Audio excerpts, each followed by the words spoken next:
ஒரு பெயர் வச்சு கூப்பிடுறதுன்றது வந்து அது இது பட்ட பேர் செல்ல பேர் தான். இப்போ ரஜினிகாந்த்னு சொல்லி நம்ம சொல்லிடலாம். ஆனால் அந்த ரஜினிகாந்த் சொல்ல ரஜினின்னு சொல்லும்போது உள்ள அந்த நெருக்கம் வந்து ரஜினிகாந்த்னு சொல்லும்போது இருக்குமா? இல்லை. சிவாஜிராவ் கெய்க்வாட்னு சொல்ல முடியுமா? அவருடைய உண்மையான பேர்னு சொல்லிட்டு சொல்ல முடியாது. இது எல்லாத்தையும் தாண்டி நான் கேட்டால் வந்து சூப்பர் ஸ்டார்னு சொல்லும்போது எவ்வளோ சந்தோஷமாக இருக்குது. அதை விட அவர் தாண்டி இப்போ தலைவர்னு சொல்கிறதுக்கு பொருத்தமாக ஆயிடுச்சா இல்லையா? இன்றைக்கி தமிழ் சினிமாவோட தலைவர்னு சொன்னால் அது ரஜினிகாந்த் தான்.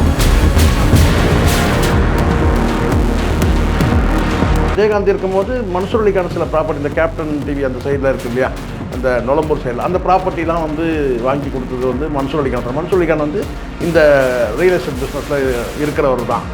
அங்கே நேர்மையாக பண்ணக்கூடிய நபர்கள்ன்ற அந்த பேர் வந்து அவருக்கு இருக்குது. அதுக்காக மன்சூர் அலிகான் சில புறம்போக்கெல்லாம் மடக்கி வச்சுருக்கிறாரான்னு சொல்லி என்கிட்ட கேட்காதீங்க. கோயம்பேட்டிலேருந்து நீங்கள் கிளம்புனீங்கன்னா அப்படியே வரிசையாக சில இடங்களில் எங்கேயாவது வந்து பார்த்தீங்கன்னா வந்து மன்சூர் அலிகான் பேனர் இருந்ததுன்னா அது என்ன ப்ராப்பர்ட்டின்றதை நீங்கள் கேட்டு விசாரிச்சு தெரிஞ்சுங்க. சிம்பு வந்து துபாயில் வந்து ப்ராப்பர்ட்டி வாங்குறாருன்னு சொல்கிறாங்க. எத்தனை கோடி வாங்குறாருன்றது நம்ம வந்து எண்ணி பார்க்கல, நமக்கு தெரியாது. ஆனால் சிம்பு வாங்குறாருன்றாங்க.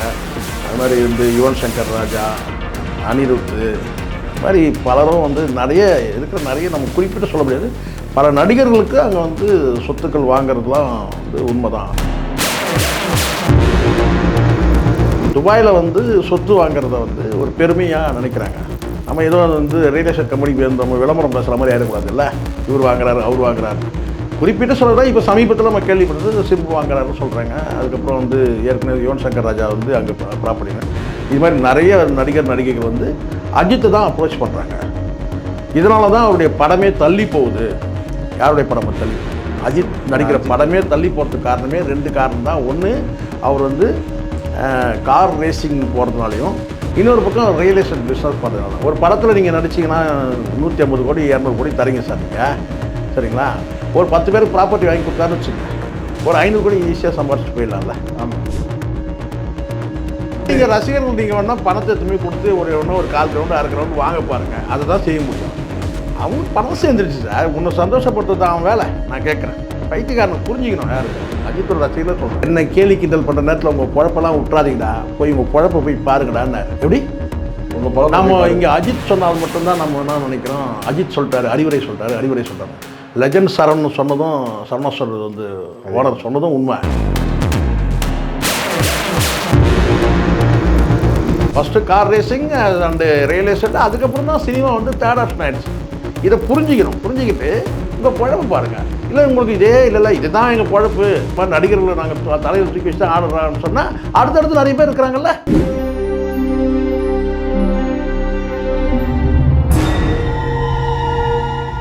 ஆடுகளம் சினிமா நேயர்களுக்கு வணக்கம். இன்று நம்மோடு நேர்காணலில் பேசுவதற்காக சினிமா திறனாய்வாளர் திருமிகு சேகர் சேகர் அவர்கள் நம்மோடு இருக்கிறார். வாருங்கள் அவரோடு பேசலாம். சார் வணக்கம். சார் வணக்கம். சார் வணக்கம். நடிகர் அஜித் குமார் அவர்கள் தலை சொல்லக்கூடாது, கோச் நீங்கள் சொல்லுங்கள் சார்.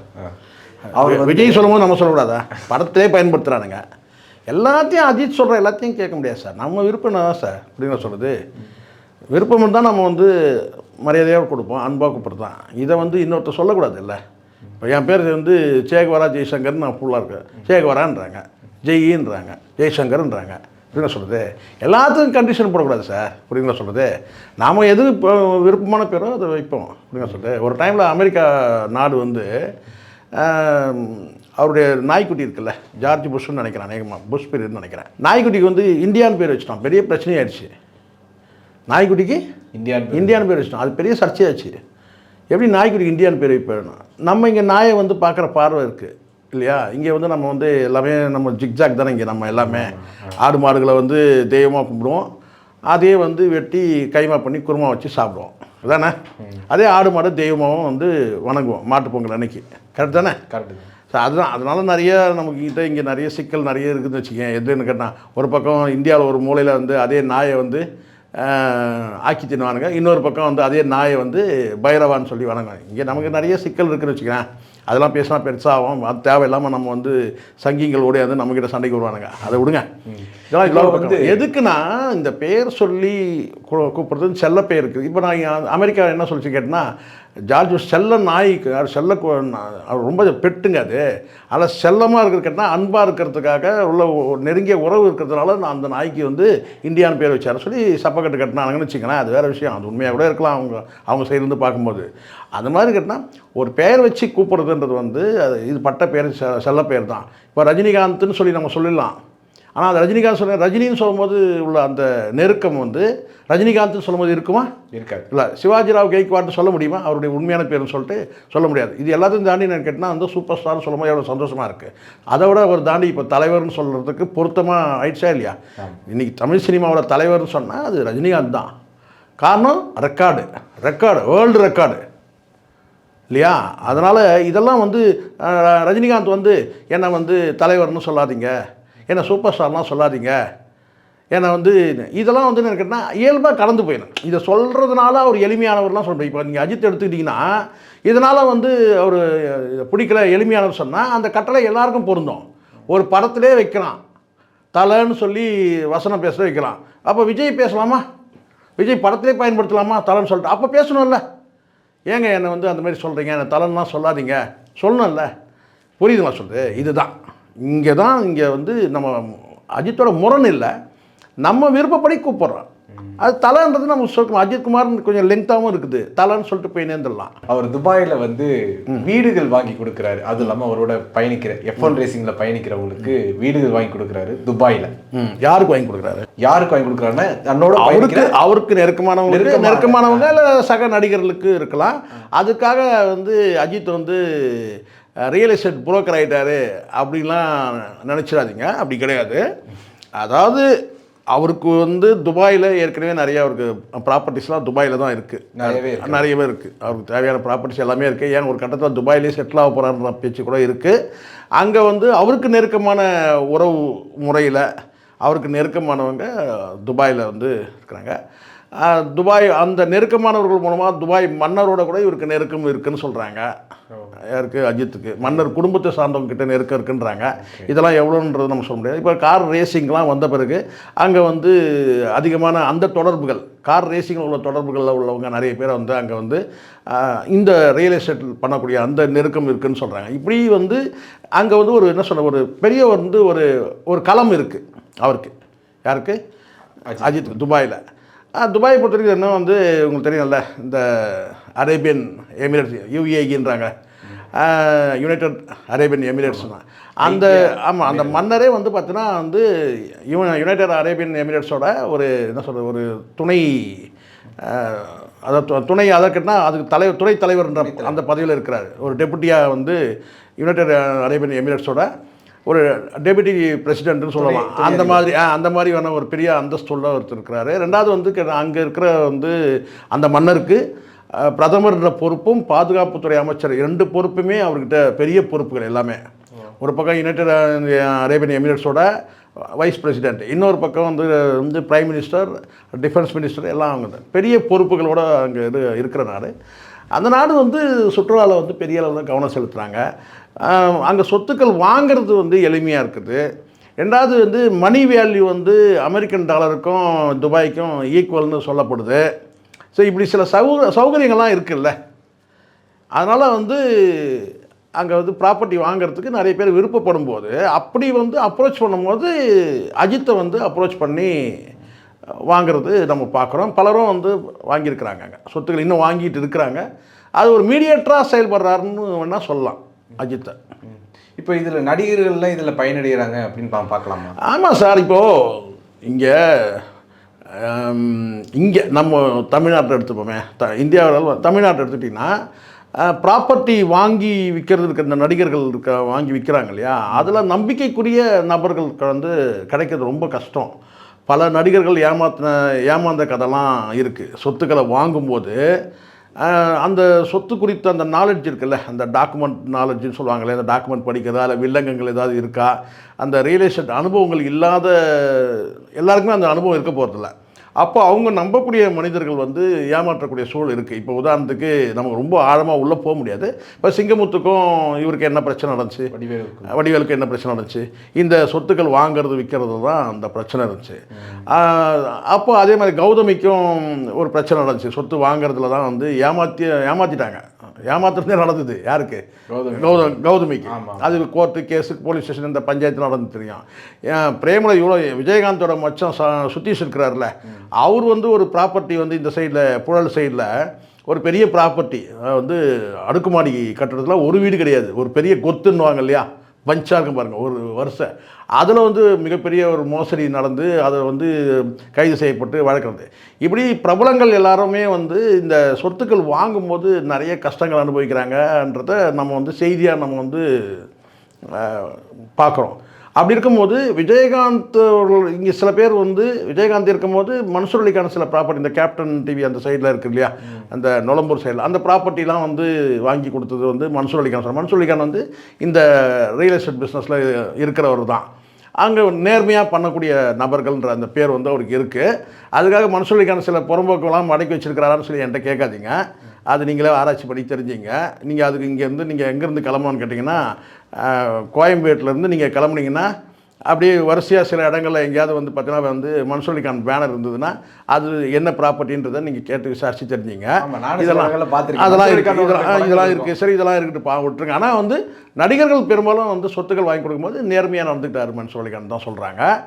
ராஜேஷ் வந்து இறந்தது வந்து மிகப்பெரிய ஒரு இதை சொன்னிக்கிறேன் லாஸ் நடிகர்கள் பட்டத்தில். ஏன்னா எந்த விதமான சொத்துக்கள் வாங்கியிருந்தாலும் டாக்குமெண்ட் ஏதாவது அதில் வந்து சரியாக இருக்கா வில்லங்க இருக்குதான்னு கேட்டிங்கன்னா அவர் வந்து கிட்டத்தட்ட வந்து 5 வழக்கறிஞர்கள் சமம்னு சொல்கிறாங்க. யார், ராஜேஷ்.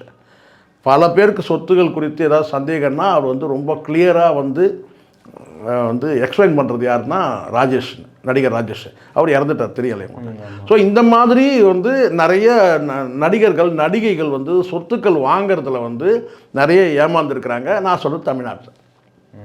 அப்போது வெளிநாடுகளில் போய் வந்து சொத்துக்கள் வாங்கும்போது அங்கே ஒரு நம்பிக்கையான மனிதர், அதுவும் அஜித் போன்ற நம்பிக்கையான மனிதர்கள் கிடைக்கிறது எவ்வளோ அபூர்வம். ரியல் எஸ்டேட்டில் வந்து பார்த்திங்கன்னா அவர் வந்து எவ்வளோ லாபம் சம்பாரிச்சாருன்னு பாருங்கள். ஏன்னா தொழிலில் வந்து பார்த்திங்கன்னா தொழில் பண்ணும்போது ஒரு குறிப்பிட்ட பர்சன்டேஜ் வச்சுப்பாங்க தானே, அப்படி தானே உண்மை இல்லையா? இப்போ நானே இங்கே வந்து பேசுகிறேன்னா வந்து சும்மா வந்து பேசுகிறேன், ஒரு கன்வீனியன்ஸ்னு சொல்லிட்டு ஒன்று வாங்கிக்கிறதானே செய்கிறேன் இல்லையா? அப்போ போக்குவரத்து செலவுன்னு ஒன்று இருக்குது தானே செய்யுது. அந்த மாதிரி வந்து அவருக்கு வந்து பெரிய அளவில் வந்து கோடியாக வந்து ரியல் எஸ்டேட்டில் சம்பாதிக்கணுன்ற எண்ணத்தினால அவர் செய்யலை, நட்பு அடிப்படையில் அவர் வந்து அதை செய்கிறார். அது நிறைய நடிகர்களுக்கு பிடிச்சிருக்கு. அந்த வகையில் நிறைய பேர் வந்து அங்கே போய் சொத்துக்கள் வந்து துபாயில் வாங்குறாங்க. இதன் மூலமாக வந்து ஒரு கணிசமான வருவாய் வந்து துபாய் இங்கே ஒரு நடிகர் கொண்டு போய் ஒரு 100 கோடி ரூபாய்க்கு ப்ராப்பர்ட்டி வாங்குறாருங்க. அது வந்து உங்களுக்கு ஏற்கனவே தெரியல, அமெரிக்கன் டாலராகவே வந்து அங்கே ஈக்குவலாக இருக்குது. துபாய் நாணயமும் அமெரிக்கன் டாலர் ஈக்குவல் அப்படின்னு சொல்கிறாங்க, சரிங்களா? பட்டு நான் என்ன ரொம்ப துல்லியமாக கேட்காதீங்க. ஏன்னா ரொம்ப துல்லியமாக கேட்டு நான் ஏதோ வந்து பார்த்தீங்கன்னா கோடியாக ஏதோ கொள்ளடிச்சு வச்சுன்னு நினைக்காதீங்க. இப்போ பிஞ்சு போன பாயில் தான் பட்டுன்னு இருக்கிறேன், அது வேறு விஷயம்.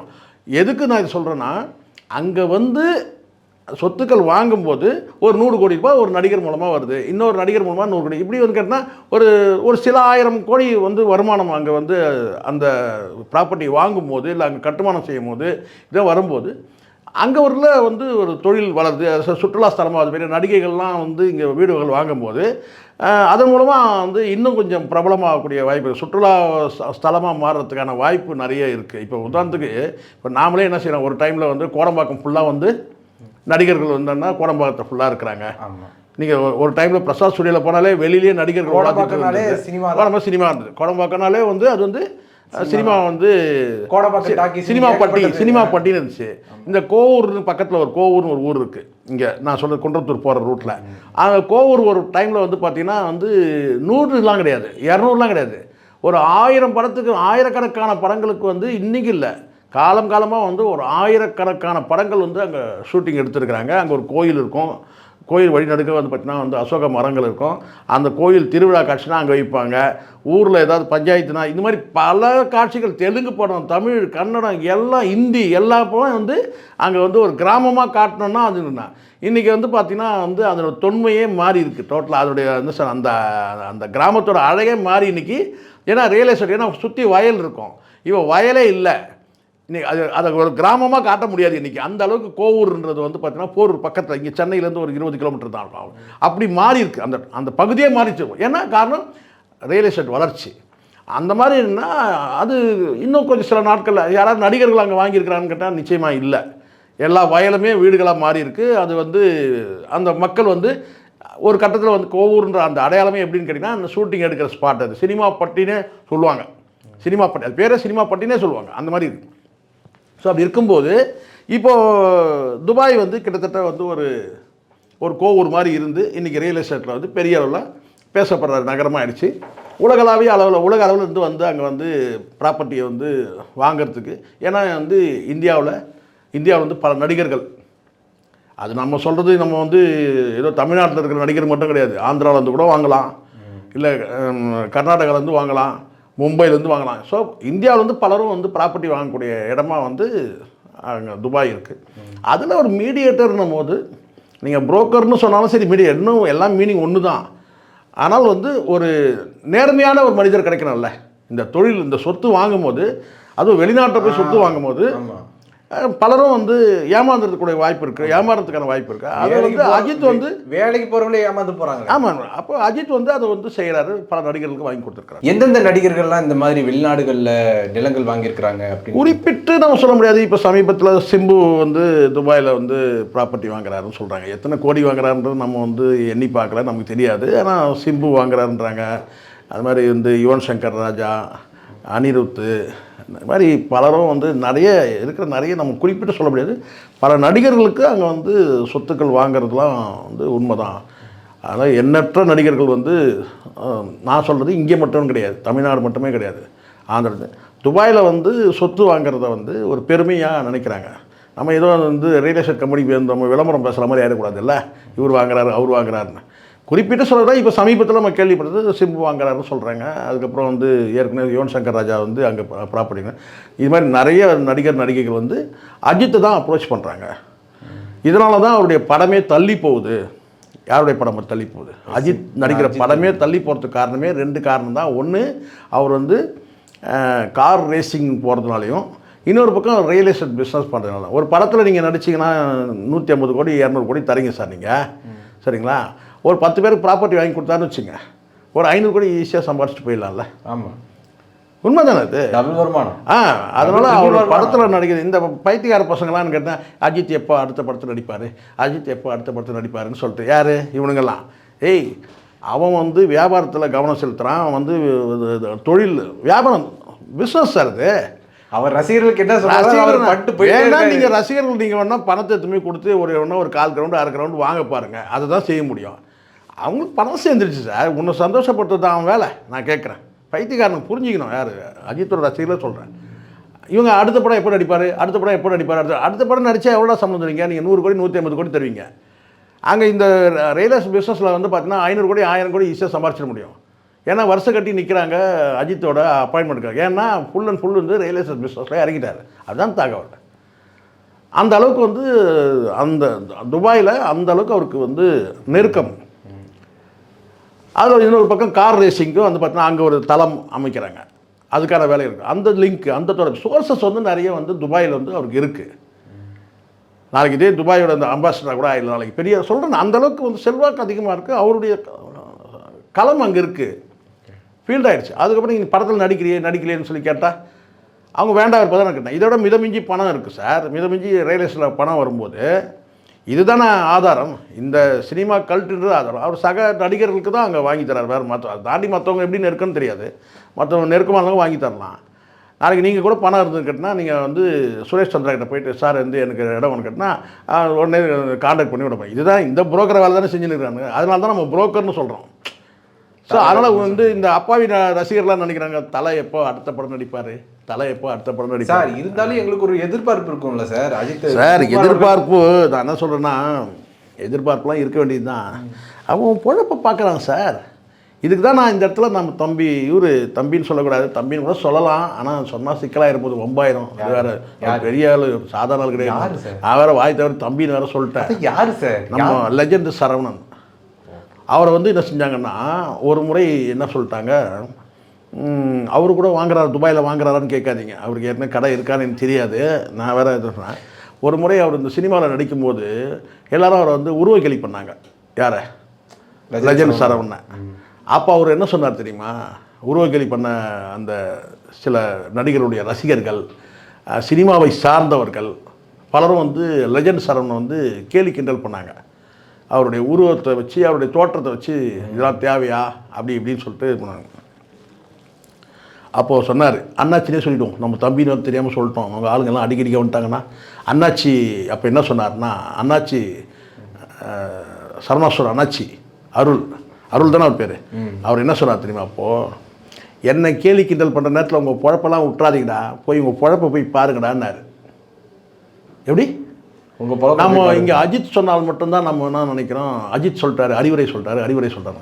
லெஜண்ட் சரவணன் சொன்னதும், சரவணாஸ்வரர் வந்து ஓனர் சொன்னதும் உண்மை. யார்? லெஜண்ட் சரவணா. அவர் சொன்னதும் சொல்கிற அட்வைஸ்லாம் ஒன்று, சொல்கிற ஆட்கள் தான் ஒரே வார்த்தை என்ன தெரியுமா? என்ன கேலி கிண்டல் பண்ணுற நேரத்தில் உங்களுடைய பொழப்பெல்லாம் விட்டுறாதீங்கன்னா உங்கள் பொழப்பை போய் பாருங்கடான்னு சொன்னார். ஒரு கட்ஸோட. யார்? லெஜண்ட் சரவணா.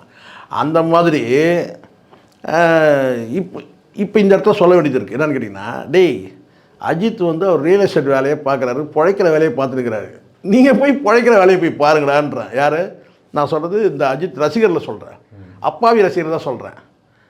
அவர் சொன்னால, இப்போ நான் சொல்கிறதுங்க, உங்கள் குழப்ப பாருங்கள், இருக்கிற உண்மையே சொல்கிறோம். அவர் வந்து அடுத்த படம்லாம் வந்து இன்னும் 2-3 வருஷம் ஆகும்டா இது. ஏன்னா இப்போ சினிமா பாருங்க, சினிமா வந்து இப்போ சைட் பிஸ்னஸ் யாருக்கு? அஜித் குமார் அவர்களுக்கு. மெயின் அவருக்கு என்ன கேட்டால் அந்த கார் ரேசிங், இதை விட வந்து பல கோடி ரூபாய் வருமானம் உள்ள, அதுவும் அதுலேயும் வருமானம் இருக்குது. ஏதோ நிறைய பேர் வச்சுக்கிறாங்க கார் ரேசிங் போகிறதுனால ஏதோ அவர் வந்து என்டர்டெயின்மெண்ட்டு, அவர் வந்து நாட்டுக்காக வந்து அதுவும் அதுலேயும் வரும் சார், அதுலேயும் வருமானம் இருக்குது சார், அதுலேயும் வருமானம் இருக்குது, இல்லாமலாம் கிடையாது. அதனால் வந்து அதெல்லாம் என்னென்னு கேட்டால் அதையும் டெவலப் பண்ணணும். அவர் அதை டெவலப் பண்ணும்போது பார்த்திங்கன்னா அதுக்கு சில ஃபண்டு தேவைப்படுது. அந்த ஃபண்டு வந்து பார்த்திங்கன்னா வந்து அதுலேருந்து அதை டெவலப் பண்ணால் தான் அதுலேருந்து வருமானம் வரும். அப்போ அதுக்கு சில பேசிக்காக அடிப்படையில் ஒரு ஃபண்டு தேவைப்படுது. அதுக்கு வந்து இந்த ரியல் எஸ்டேட் தொழில் பண்ணக்கூடிய வந்து அதுலேருந்து கிடைக்கக்கூடிய பணம் அதில் முதலாக போகுது. இப்படி வந்து இருக்குது. இப்போ சினிமான்றது third option. First car racing and real estate, அதுக்கப்புறம் தான் சினிமா வந்து தேர்ட் ஆப்ஷன் ஆகிடுச்சு. இதை புரிஞ்சுக்கிட்டு உங்கள் பொழப்பு பாருங்கள். இல்லை உங்களுக்கு இதே இல்லை இதுதான் எங்கள் பொழப்பு, வர நடிகர்களை யாராவது இந்த மாதிரி நடிகர்களை நாங்கள் தலையில் தூக்கி வச்சு தான் ஆடுறான்னு சொன்னால் அடுத்தடுத்து நிறைய பேர் இருக்கிறாங்கல்ல, சிவகார்த்திகேயன் இருக்கிறாரு, இன்னும் எவ்வளோ பேர் இருக்கிறாங்க சார். தலைன்னா சரி, இப்போ என்ன இவன் துப்பாக்கி கொடுக்கும்போது வந்து சிவகார்த்திகேயனை கொடுத்தாரு. இப்போ அஜித் வந்து பார்த்தீங்கன்னா ஒரு வேளை சிம்பு கிட்ட கொடுக்கலாம். சிம்பு வேறு அங்கே வந்து ஏதோ சொத்து வாங்கதான் சொல்கிறாங்க, சரிங்களா? அதனால் அடுத்து வந்து பார்த்தீங்கன்னா வந்து என் இடத்துல வந்து சிம்பு ஃபீல் பண்ணுவார்னு சொல்லிட்டு ஏதாவது துப்பாக்கி இல்லை கத்தி ஏதாவது தரலாம், சொல்ல முடியாது. இந்த அரசன் படத்தில் வந்து அந்த கத்தியை கூட வந்து பார்த்தீங்கன்னா இவர் கொடுத்ததா கூட இருக்கலாம். இது சொல்கிறேன் நான். இதெல்லாம் வந்து எதுக்கு இதை நான் வந்து சொல்கிறேன்னா, அவங்க ஏதோ ஒன்று சார் சொல்கிறேன்னா, இவங்க வேறு என்ன சார் படம் எடுக்க தெரியும் இவங்களுக்கு? இவனுக்கு என்ன படம் எடுக்க தெரியும்? ரவுடி பசங்க, ரவுடிங்க வந்து பார்த்தீங்கன்னா கொலைகாரனுங்க, இந்த மாதிரி இவங்களுடைய வரலாறு தான். அதிலையாவது நீங்கள் வந்து ஒரு பெரிய லெஜெண்டை எடுத்திங்கன்னா பரவாயில்ல. சமீபத்தில் ஒரு வரலாறு படித்தேன். 1925 ரயில் கொள்ளை பண்ணியிருக்கிறாங்க, ரயில் கொள்ளை அடிச்சிருக்கானுங்க. ஒரு 5 பேர் 6 பேர் கொண்ட குழு. மெய் சிலுக்குது அந்த வரலாறு படித்தேன். இவங்கெல்லாம் வெற்றிமாறலாம் அந்த வரலாறு படிப்பானா சார்? இது வெற்றிமாறன், மாரி செல்வராஜ், இல்லை வந்து ரஞ்சித்து, இன்னும் இந்த பழைய வரலாறு எடுக்கிறவங்க இருக்கிறாங்கல்ல, அவங்க வந்து 1900 தாண்ட மாட்டாங்க, 90s தாண்ட மாட்டானுங்க. நான் சொல்கிறது 1925. நான் சொல்கிறது இவங்க வந்து 97, 95 இதில் நடந்த சம்பவம் தானே இவங்க எடுத்துகிட்டு இருக்கிறாங்க 3 பேருமே. நான் சொல்கிறேன் 1925 ஒரு ரயில் கொள்ளை நடந்திருக்கு. அந்த ரயில் கொள்ளையை பண்ணவங்க யாருன்னு கேட்டிங்கன்னா வந்து அதுதான் முதல் வந்து சுதந்திர போராட்டத்துக்கே வந்து வித்திட்டது எதுன்னு கேட்டிங்கன்னா அந்த ரயில் கொள்ளை சம்பவம். படித்தவொன்னே அப்படியே மயிர்கால் நிற்குது. அப்படியே வரலாறு படிக்கும்போது இப்போ எல்லாம் வந்து வன்முறை வச்சு பணம் எடுக்கிறானுங்க. இப்போ அஜித் வந்து கத்தியை விட்ட கொடுத்துருக்கலாம், விஜய் வந்து துப்பாக்கி சிவகார்த்திகேயன் கொடுத்த மாதிரி சிம்பு கிட்ட கொடுத்துருக்கலாம். எது சொல்ல முடியும்? ஏன்னா வந்து ப்ராப்பர்ட்டி வேறு வாங்குறான், சரிங்களா? சொல்கிறேன் நான். அதனால் துபாயில் வந்து ஒரு சொத்து வாங்கி கொடுக்குறதுக்காக வந்து ஒரு கிட்டத்தட்ட ஒரு நம்பிக்கைக்குரிய ஒரு ஏஜெண்ட்டாக, ஒரு மீடியேட்டராக, ஒரு புரோக்கராக வந்து அஜித் இருக்கும்போது அடுத்த படத்தை பற்றி எப்படா யோசிப்பார்? அறிவு இருக்கா? போய் பழப்ப பாருங்கடா, அவ்வளோதான் நம்ம சொல்ல முடியும். உங்களுடைய நேரத்தை ஒதுக்கி எங்களோட கருத்தில் பந்தமைக்கு நன்றி சார். நன்றி சார்.